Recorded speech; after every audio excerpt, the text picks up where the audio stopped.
I wrote a song for the podcast. I'm not quite ready to record it. Maybe I will never be.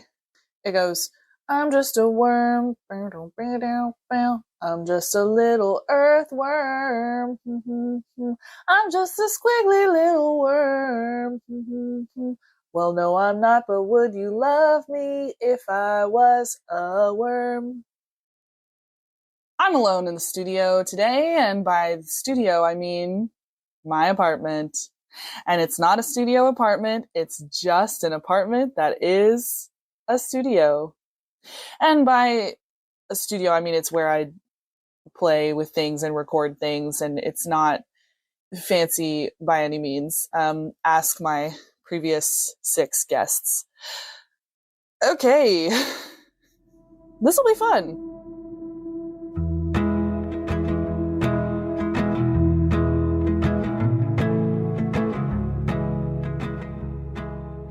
Let me introduce myself. I am Sienna, Riehle. Sienna, like the minivan, really like the question. I am not only the creator and host of this podcast, I am also one of about a dozen amazing hosts of this weekly cabaret series called Broadway on a Tuesday in Dallas. I am a theater artist. I am a musician, a semi-professional vocalist, and super amateur guitarist. I am a cat parent. I do also use the phrase cat mom. My cats call me mom. I am a non-binary individual. I am a they, them, but I do still identify as a cat mom. Get over it. And I also have a day job. I work at a financial institution, and that's all I'll say about that. My relationship status is that of a single person. I am dating. Famously, I've been on the dating scene in some form or another for almost 2 years now. Previous to that, I was in a very long-term monogamous relationship.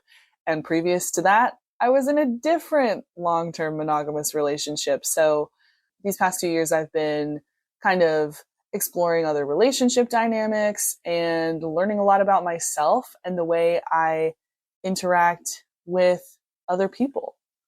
Not only in like romantic and or sexual relationships, but just my relationships in general. I've reprioritized a lot of my friendships and the way that I spend my time like professionally. And that is sort of what led me to create this podcast in the first place. That and hanging out with specifically two of my friends, Devin Berg and Rachel Poole. I think it was Rachel's idea. Like, I think Rachel is the one who said, Sienna, you have to start a podcast. And I remember at the time I said, why? Like, what the heck am I going to talk about? I only have so many unhinged texts from men to share with the internet. Like, it's not enough for a podcast. And we ended up talking and kind of brainstorming some other things that kind of led me to the inception of Would You Still Love Me If I Was a Worm, the podcast. So big shout out to Devin Berg and especially Rachel Poole for putting that little spinning top in the safe in the dollhouse of my brain. Do me a huge favor, squirmies, wormianas, squirmianas, if you will. If you're not already following me on Instagram, give me a little follow at WormPod, WORMPOD. I don't have any other social media at this time. I started a TikTok for about 5 seconds and then I deleted it because I said, you know what? This is too much work. It's just the Instagram. I post fun and cute stuff on there every week, mostly in my stories, but at least once a week I'm posting something cute on the grid. This week on the WormPod Instagram, I featured a handful of other locally created, locally sourced, organic, free range, independent podcasts that I'm a fan of and or friends with the creators of. And at least one of the other podcast hosts that I posted about will be a future guest on this pod. So look forward to that. Feel free to guess in the comments if you want. By the way, Thank you so much to those of you who have been commenting on social media. I know I've got a handful of really consistent people commenting on Instagram. I've gotten a couple of Spotify Q&A comments. It's been really fun to see y'all's feedback. I've got a couple of YouTube comments. It really is helpful. Like, I'm not doing this to be an influencer. I'm not really trying to get engagement for the sake of getting engagement. I really am just trying to have a good time and make sure that my friends and my friends' friends who listen to this podcast are also having a good time. So, yeah, thanks for your feedback. Thanks for checking in. Anyway, wow, this is weird to do by myself. I gotta say, this is weird. This is tough. And the thing is, I don't really want to create scripted content. That's not what this is. This podcast has always been meant to be just like a conversation, just me talking with my friends and my friends' friends and oversharing and talking about memes. so that's what it is today too, but it's hard to do it by myself, but I don't know, maybe this will be a good learning experience for me. Maybe this will be a good growth opportunity for me, being an independent worm. Today's episode, Squirmianas, is all about self-love. In my heart of hearts, the title of this episode is, Would You Still Love Yourself If You Were a Worm? Or Would I Still Love Myself If I Was a Worm? But before we talk about self-love, I just want to dive into like my personal opinion, personal philosophy on what is love. Parentheses, baby don't hurt me. LOL. But what is love? During 2020, 2021, I was introduced to the phrase, love is a verb. And I really, really took that to heart. And I realized, at least like for myself, that not only is love a verb, like not only is it not just a feeling that you feel, but it's an action that you do, but also love is a choice. You don't just like wake up one day loving a person like magically. You don't just love yourself instinctively, right? You have to choose to love a person. And by that, I mean, you have to choose to show love to that person, whether that person is a romantic partner, a family member, your friend, your child, your pet, yourself. You have to make that choice. And again, this is just my personal opinion and my personal philosophy. This is not something I invented, but it is something that I've adopted and have taken really, really seriously ever since.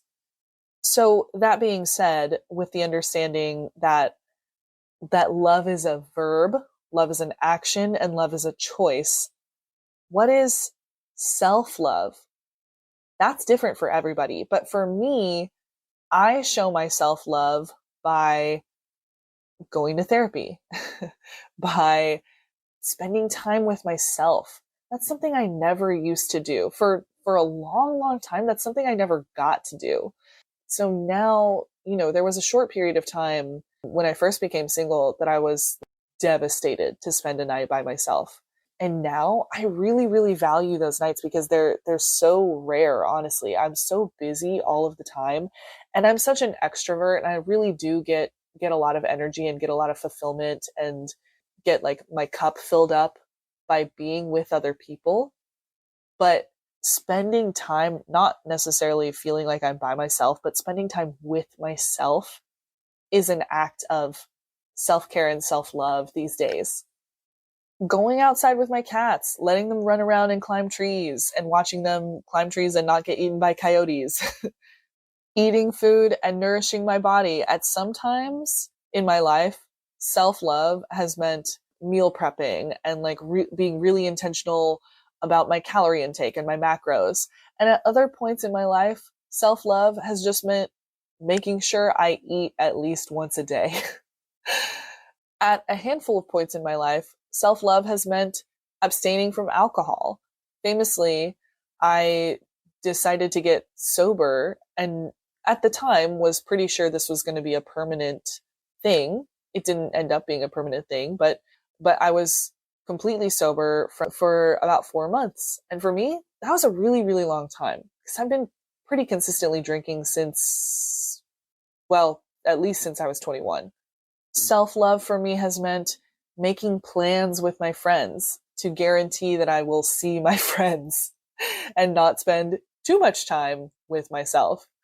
Sometimes self-love means being on antidepressants. Sometimes self-love means going to the movie trading company and buying $28 worth of discounted clearance DVDs. Self-love can mean getting high and cleaning your bathroom. Self-love can mean a lot of things and has meant a lot of different things to me. It's different for every person, and it's different for every life stage too. But at the end of the day, at the end of the podcast episode, whatever, I show myself love with intention. Very, very rarely does it happen that I show myself love by accident. I've mentioned therapy. Well, I've mentioned it a bunch of times. You'll hear it in the podcast at least once. Spoiler alert, or not really spoiler, but like potentially surprise information for some of y'all. I edit the podcast. Sorry. / not sorry. You want me to edit this podcast. There's so much stupid stuff, and it's mostly just like long pauses and me saying and me coughing and saying stuff that I don't need to be saying. You want me to edit the podcast, I promise you. But anyway, speaking of therapy, today's sponsor is, no, I'm just kidding. I would never let BetterHelp sponsor me. I don't know. Actually, I would take their money. BetterHelp, I'm available. No, speaking of therapy, if you've never been to therapy or counseling, or if you've had the same therapist or counselor for a really long time, then you may not know, or you may not remember therapy intake. When you have your first appointment with a new therapist or counselor, sometimes with a new psychiatrist too, they'll ask you a bunch of questions. Sorry. Mostly to make sure that you're not going to kill yourself. And so they'll ask you things like, what is your living situation like? Do you have a job? Are you currently employed? Do you have friends? What's your relationship like with your family? Are they nearby? If you had an emergency, is there someone you could call? And they'll ask you all kinds of what are do you have pets? Do you have basically like, do you have things to live for? Do you have people to live for? What is your support system like at home? Do you have one? And please tell me more so that I can put on this piece of paper that you're not going to go KYS today. One of the questions that they ask you, or I mean, I don't know if it's exactly the same everywhere with every individual or with every practice or whatever, but one of the questions that they'll ask you is something along the lines of, what qualities do you like about yourself? Or like, what strengths do you have as a person? And I just think that's a really actually genuinely valuable question for everybody to ask themselves at some point. Hopefully the answer is something. What are your strengths? What are you good at? Even if it's not something that you necessarily like, what are your strengths as a person? I'll give you a second. Think about that. No, just kidding. This is not that kind of podcast. Can you imagine though? Suddenly I start doing like a guided meditation. That would be crazy. Nobody wants me to do that. But the last time I started like my first session with a new therapist, shout out to Ashlyn, heyo. Yeah, she asked because she had to, what do you feel like are your strengths or something like that? And I remember immediately saying, oh, well, I think I'm funny. I think I'm a people person. I'm good with people. I think I'm a good cat parent. I think I'm a good friend. Like, I did have a handful of things that I could say pretty quickly, strengths that I had. And I was thinking like somewhat objectively, because I was like, okay, well, I have friends, therefore I must not be a terrible friend. Okay, I'm getting gigs, therefore I must be like talented in some way. I have a job, therefore I must be like kind of good at my job. But also I was thinking about it in terms of like things I like about myself, things I value about myself, things that are important to me to continue to cultivate in myself. It also made me think of things that are not my strengths and things that I wanted to improve about myself. So IDK could be something interesting to think about, hopefully in a positive way. So I've talked a little bit about what I think love is, what I think self-love is, or some examples of what self-love has been for me. So how would I love myself if I was a worm? Would I love myself if I was a worm? Question number one. And if so, how? Question number two. I mean, yeah, I said it on the Erin episode that anybody that I love now, I would love if they were a worm. And I do think that includes myself. I think if I somehow turned into a worm, I would still love myself. I would still want myself to succeed. I would still want to be happy and be fulfilled. I would still want to be cared for, if not by other people, then certainly by myself, other people, other worms even.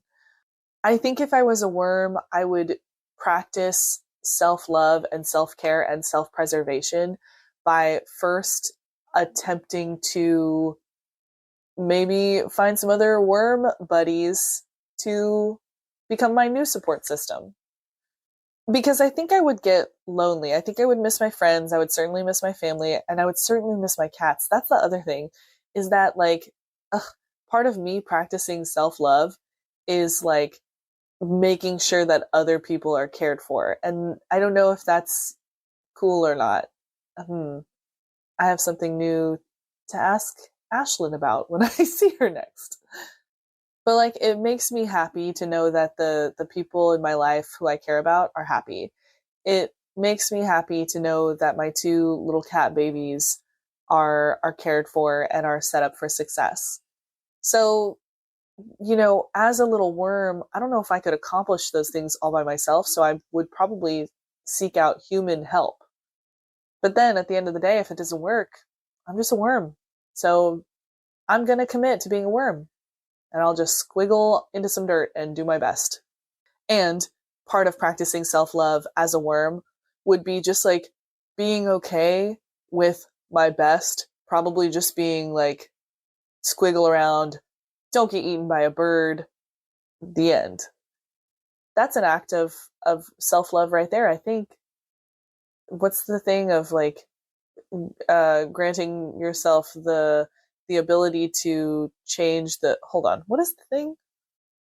To accept the things you cannot change the things that you can, and what is it? It will give me the wisdom to know the difference. Oh yeah, it is a prayer. Oops.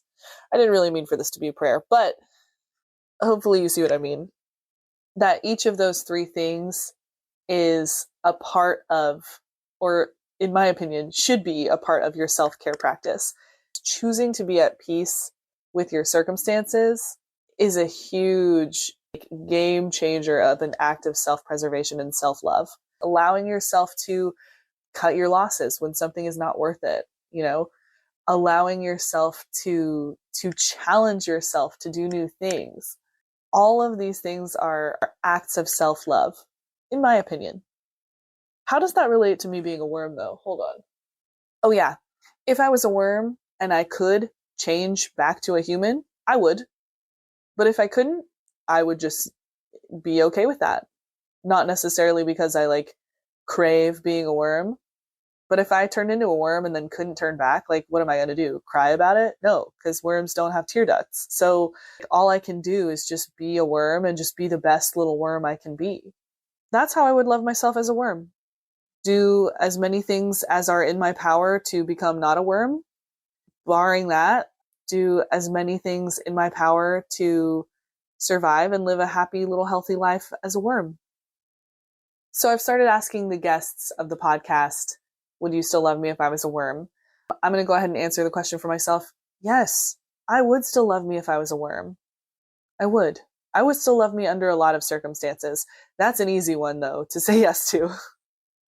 We are reaching the end of our podcast episode, my friends, and I'm getting sleepy. Do I have anything to plug? Just follow at WormPod on Instagram if you have Instagram and you want more little wormy updates week to week, or even just if you want to see some very, very niche memes. Oh, and come see Little Shop of Horrors at the Louisville Playhouse the end of June, beginning of July. It's like the last 3 weekends of June and the first weekend of July is when the show runs. So definitely make plans to come and see that. I am playing the dentist, Orin Scrivello DDS. So if you've ever seen the movie, I am Steve Martin. And I'm always saying that. This feels so weird to do without another person. I just want to end the podcast, but I don't know how. I don't know what to say. I don't know what to do. What do I normally do? Okay. So I guess just like, Sienna, thanks for coming on the pod. Hey, Sienna, anytime. Truly, it's my pleasure. Thanks as always for listening, for commenting, for rating. I do see absolutely every comment and every little 5-star rating that's gone up. Y'all are so amazing, and I couldn't do this without you. All right. Bye.